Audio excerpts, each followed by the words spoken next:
ఈ కోతి చేసిన పని చూస్తే షాకవుతారు. ఒకప్పుడు ఒక శక్తివంతమైన రాజు ఉండేవాడు.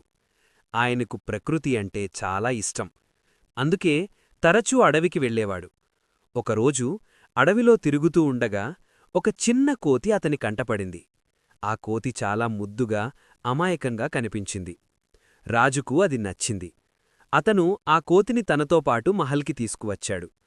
రోజులు గడిచాయి. రాజు ఆ కోతిని తన పిల్లలాగే చూసుకున్నాడు. తినడానికి రుచికరమైన పండ్లు, ఆడుకోవడానికి పెద్ద తోట. ఆ కోతి కూడా రాజును చాలా ఇష్టపడింది. ఎప్పుడూ రాజు దగ్గరే ఉండేది. అతనికి కాపలా కాస్తూ ఉండేది. ఒకరోజు మధ్యాహ్నం రాజు తోటలో చెట్టు కింద విశ్రాంతి తీసుకుంటూ నిద్రపోయాడు.